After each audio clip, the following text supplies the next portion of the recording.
Welcome to Fantasy Football Hub. In this video, I'm joined by a man who once finished fourth, that's right, fourth in the entirety of Fantasy Premier League. It is, of course, the big man Bakar. And Bakar, today we're going to be getting your current FPL team. I'm very excited to see who you got in there. Are you looking to emulate that fourth place finish this season? Thanks for having me, Jack. Hello and welcome to all those listeners and viewers. I'll take a top 10K. I'd bite your hand off you for that to me at this point. Given the amount of creators and the information available on Twitter, Instagram, YouTube, the number of FPL managers is only increasing. We just hit 10 million players last season. So getting a very good rank is getting tougher and tougher each year. But hey, that's the challenge, and where's the fun without it being a challenge? Right then, let's get straight into your team. We are, of course, building this on Fantasy Football Hub's My Team tool. If you want to do the same, for absolutely free and get your team rated just like Bakar, link to do so is down in the description. Bakar, kick us off. Who are your goalkeepers? So at the moment I have Flecken in goal. Now this is obviously assuming that David Raya leaves, there are plenty of rumors circulating that he's likely to leave Brentford this season. And Flecken was signed as a replacement. He's only 4.5 million, which is sort of surprising because given how well Raya did last season. He was averaging 4.1 points per game. He was top for saves and for bonus among keepers. So it sort of suggests that the Brentford keeper is underpriced for 0.5 million, assuming that Flecken takes the number one place, which should be the case if Raya is to leave. And when you look at Brentford and their play style, they concede plenty of shots. They were in the top 5 teams for shots conceded. Yet at the same time, they were very close to the top 5 in terms of fewest big chances conceded. So what happens is that they concede plenty of shots, but most of them are low XG ones, which is ideal for keepers because that is what helps them to accumulate saves and get those 10, 11-digit hauls, which we're all after. Makes complete sense to me. Now, the question is, are you going to be rotating Flecken with another keeper, or are you going for a bargain sub? No, I don't plan on rotating him. I think we will get a 4.0 million starting keeper this year. I have Areola at the moment. There are rumors circulating that Areola could be first choice for West Ham going into the season. I'm sure preseason will give us a better idea. And there's also Tom Heaton to consider, who is likely to join Luton Town. And let's say if we do get a Tom Heaton bargain at 4 million, Luton are going to have a double game week at some point because we know that they're blanking game week 2. So yeah, that's a good way to get a double game week keeper should that happen. So yeah, at the moment I'm looking at possibly 4.5 million keeper along with a 4 million keeper. There's a Nana to consider. If he comes in at 5 million, that would be interesting. But other than that, if that doesn't happen, I think I'm very set on going on with the 4.5 million. So those are the keepers. No rotating keepers. I love it. Defenders then, who we got? Who's the most expensive defender in your team? It's Trent, actually. And it's simply because I'm too scared of not owning him. He has that 20-point return in him. I won't lie. He has that 20-point return in him against Bournemouth. The fixtures to begin with aren't exactly great. They're all right. He just needs one game. And his stats since that move to midfield are genuinely ludicrous. They're absolutely amazing. He was second for expected assists and big chances created among all outfielders in the league since he began playing in that role, which is from game week 30. I just think he possesses so many avenues to points that his 8 million starting price, even if inflated from last season, is justified. And let's say if it doesn't work out, then you can easily downgrade him to someone like a Trippier or James later on after game week 3 or 4.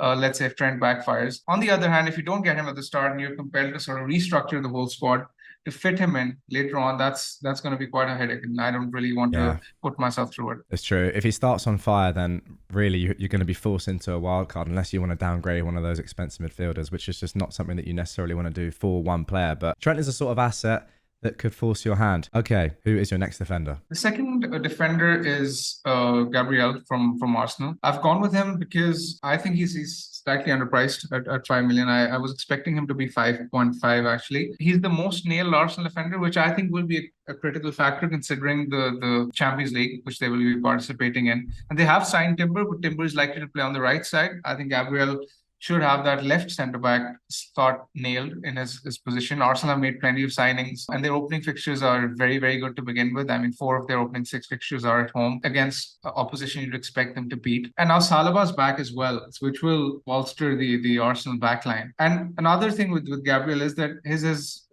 goal threat last season was pretty good. He was top for XG among defenders. He didn't necessarily get as many goals. I think he got 3 goals last season, but he was a constant threat. So I think at 5 million is going to be good value. In fact, I posted a tweet yesterday looking at the XG from set plays. Arsenal generally have a very high XG from set plays, and the opponents they face in the opening 7 fixtures, 6 of the 7 opponents that they have this season at the start were all in the top 7 teams for XG conceded from set plays. So that's a perfect matchup for him. So there's a good chance that he gets a goal or two in the opening fixtures. Fair enough. Any concern as to the fact that Arsenal didn't keep that many clean sheets at home last season? I think it was just 3 across the season. Yeah, but again, in the second half season, they didn't have Salah, and with new signings, with Declan Rice, I expect that trend to change. Yeah, absolutely. Okay, then, who is your next defender? The next defender is Stupinan. At 5 million, he's going to be good value. And when you look at how attacking he is, just to the eye test, and even statistically, when you look at the numbers, he was in the top 5 defenders for shots inside the box and expected assists. Brighton will be playing in Europe this season, but we saw time and again last season that even with the congested schedule, De Zerbi didn't rotate him, and he was basically nailed in terms of minutes. And statistically, Brighton have an okay defense as well. I mean, since De Zerbi took over, they were among the top 5 teams for non-penalty conceded, and especially given his ownership. When you look at his, in fact, he's the only other player other than Haaland who has 50% plus ownership at the start. So he's sort of a risk not owning at the start of the season. When you look at the opening fixtures as well, Luton, Wolves, West Ham, I mean, he could easily smash a 15 or 20 point haul in that spell. And if you don't own him, he'll be 50% owned. It's going to be high risk going without him. Absolutely. Okay. Now, depending on your formation, let's leave the bench players to last. So, are you playing a back 3 or are you playing more in defense? If not, let's jump into midfield. Yes, I'm playing a back 3. I wish I had the choice of picking more midfielders, actually, but I'll have to make do with 5. I'll have to make do with 5. Even when you look last season, midfielders were the top point scorers by a distance. I think around 47 midfielders scored around 100 plus points, while the same number for defenders and forwards was much fewer. So this season, when you look at the mids, the first one I've picked is Rashford. I think his goal threat and the fact that he's so direct and integral to United's style of play makes him more of a auto selection for me, especially considering his form post the restart. I mean, no other midfielder in the game registered a higher number of big chances or expected goals. Actually, he beat Salah in that statistic. So considering his explosive potential, he's in my team. I had anticipated his price to be higher, but he's in my team. My second midfielder is Bruno Fernandes. He's again another one who I expected to come in at possibly 9.5 or 9 million at the very least. He's 8.5. Yeah. I don't personally mind doubling up on the Manchester United attack because their attack was posting good numbers last season. And Bruno, his numbers are really good as well. I mean, when you look at over the course of the season, he was first for chances created, big chances created. He's completely nailed on penalties. And United have shown that, they can score in most of the fixtures. I mean, they're kind of a fixture-proof team in terms of an attack. So I can see him making a mockery of the price tag over the course of the season. I mean, not long ago, he was 11.5, 12 million. Exactly what I was going to say. This is a premium player right here at such a cheap price. Exactly, which is why I think that I'm going to find him very hard to overlook. Nothing to add on that. I mean, they're in my team for a reason. Just look like, plum players that have so much point potential, and those fixtures are really good as well. Even Tottenham away. I love that fixture. They've done well there in the past. Okay, who's next up in your midfield? Next up is Bukayo Saka from Arsenal. I'm not as bullish on this pick as a lot of other people are, but I think he makes a lot of sense considering he's the most nailed Arsenal attacker in terms of minutes, and I really like Arsenal's fixtures. I mean, they're absolutely amazing to begin with. When you look at, Nottingham Forest, Crystal Palace, Fulham, Everton, even the fixtures against United and Spurs,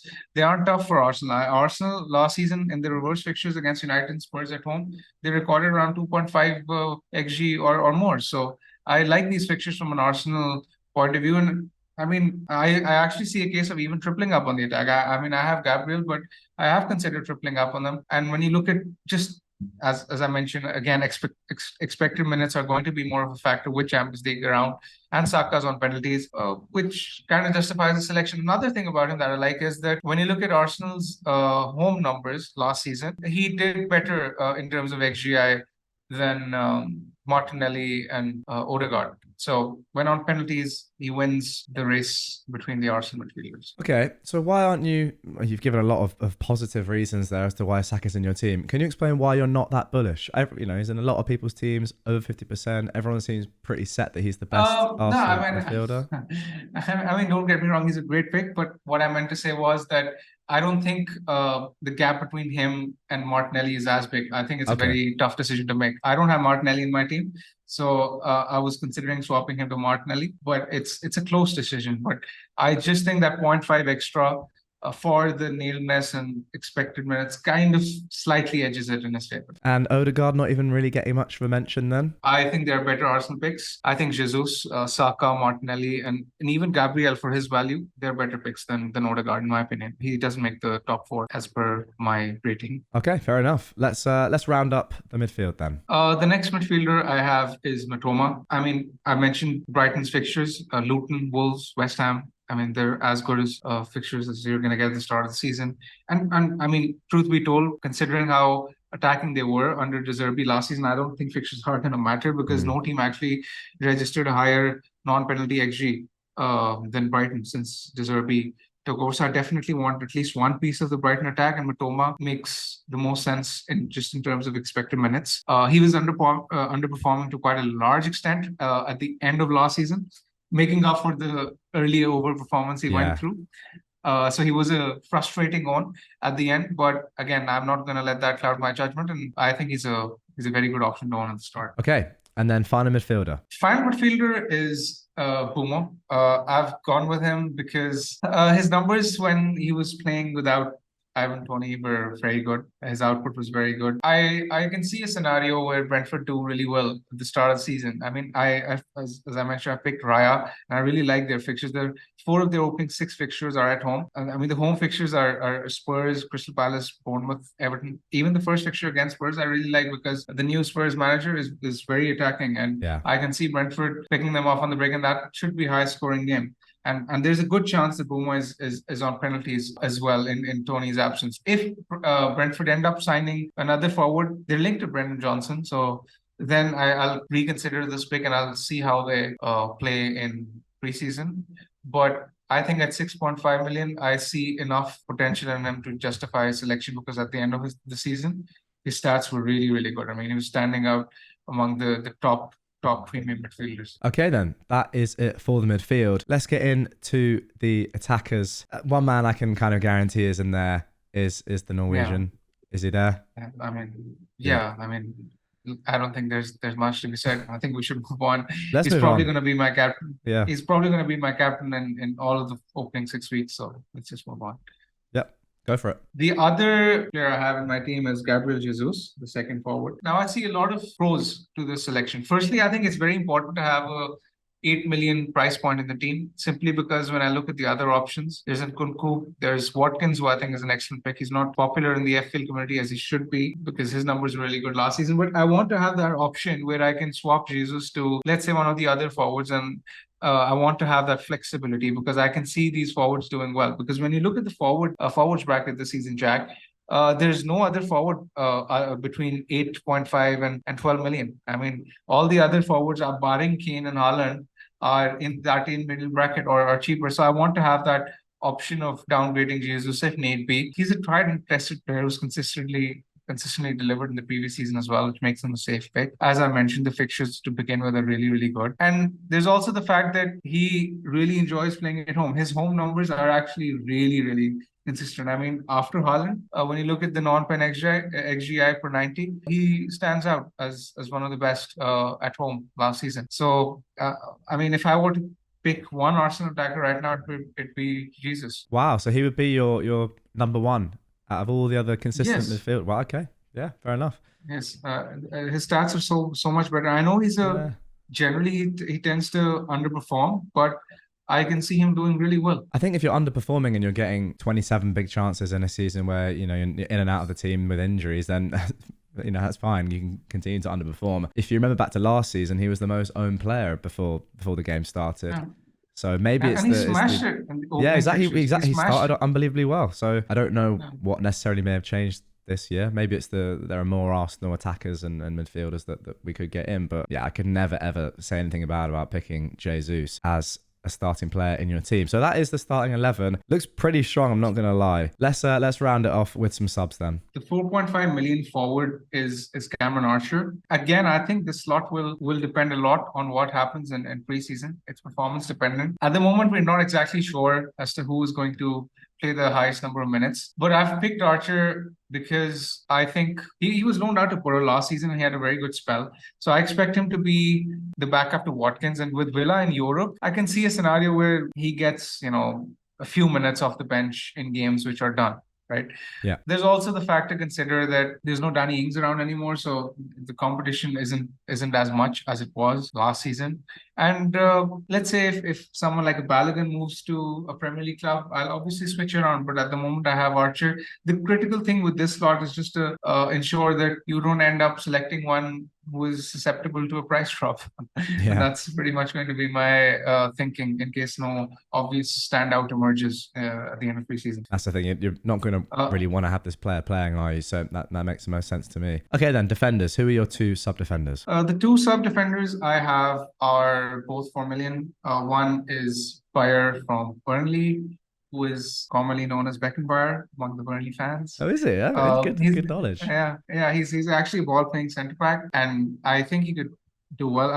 Of all the teams that have been promoted, Burnley have the best defensive record in terms of their XG conceded numbers last season. So I can see them doing fairly well under Company. And truth be told, at 4 million, you can't really expect much. Bayer, whenever he was fit, played last season. The other 4 million defender I have is Baldock from Sheffield United. Again, most Sheffield United fans expect him to be first choice at the start, playing wing back, which is great because, with wing backs, there's always a chance of getting some attacking returns. I don't have Bell in my team at the moment, who's fairly popular, but again, I don't really rate Luton that highly, and I think Bell is so popular in the community that he could get an early price drop. So these are the two I've picked. I think as well that covers you, in case you needed a game week 2 sub, given that both Luton and Burnley are blanking that week. So that covers you with Baldock. It's not an amazing fixture Forest away, but at least you have someone there in case Archer doesn't come on. So there you go.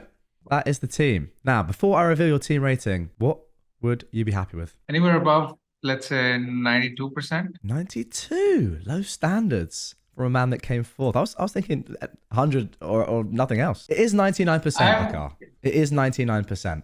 It's 99. It's 99. Oh, that's amazing because I thought that I have a weak bench, so I did not expect it to be that high because my bench with 4 million defenders and the 4.5 million forwards, I thought it would be somewhere around 95. So I'm pleasantly surprised. Yeah, I think it's the risk. It's the risk you take. I spoke about this when I revealed my own team. Got a very similar bench to you. It is inherently risky having just the bare bones on a bench. But if these 4 million defenders do look like playing, which right now they do, then it's not the worst option. When you get to that first wild card, of course, the likes of Botman and maybe a Villa defender will be more popular. But for now, that is your team.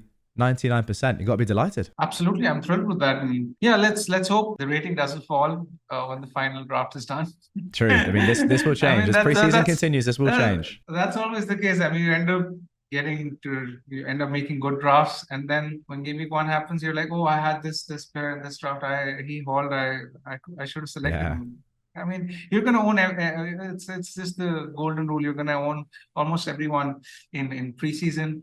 But again, what's critical will be what happens in game week 1. Indeed. Guys, if you would like to get your team rated for free, just like Bakar has done, try and beat him. Only 1%, but that it's possible. Click the link in the description. Once again, that is absolutely for free. But Bakar, before we go, we're going to have a look at some AI recommended transfers for this team. Obviously, not much scope to improve it, but there is that 1%. Let's see what the AI says. Okay, so Bakar, these are your recommended transfers. I want to hear your thoughts. Guys, if you want to get some recommended transfers by Fantasy Football Hub's AI yourself, the link to do so is down in the description. Right now, there's an amazing offer going on, 50% off if you sign up at any tier level. And also, as you can see on screen, win your FPL mini league or get your money back. That is just an incredible offer that's running.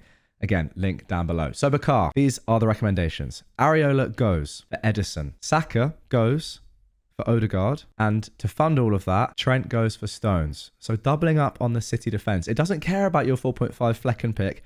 it wants Edison in there. What do you think? Yeah, I assumed so. I assumed selecting, I assumed Edison or the City defense would be popular on the algorithm because they have an amazing set of fixtures to begin with, and Liverpool's exactly aren't great. So I thought that'd be the case, but I'm surprised that Odegaard's ranked slightly higher than Saka because I truly believe Saka is better than Odegaard. Yeah. It's really close. It might just be, expected minutes, perhaps. Odegaard is someone that gets subbed off less in fewer games last season than Saka did. It could be that, but I agree with you. The penalties is definitely a swing. So would you be tempted by any of these transfers? City defense is something that I will consider, and I have been considering, and Foden as well, depending on how he does in preseason. That's another one to watch out for. Because, I mean, truth be told, you do feel slightly naked just with Haaland. I mean, that's not enough with those fixtures. So yes, I'll give it some thought. Okay then, so that is going to do it for this video. Bakar, thank you very much as always. Really interested to see how this team differs from your final draft. If you guys want to keep up with Bakar, as always, his Twitter is on screen. And if you go onto the Fantasy Football Hub website,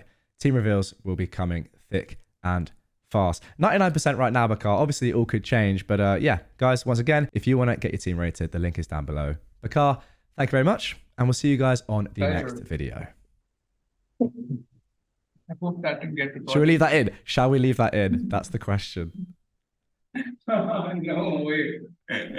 We'll see. It's up. I think it's up to my editor. It's out of my hands. It's out of my hands.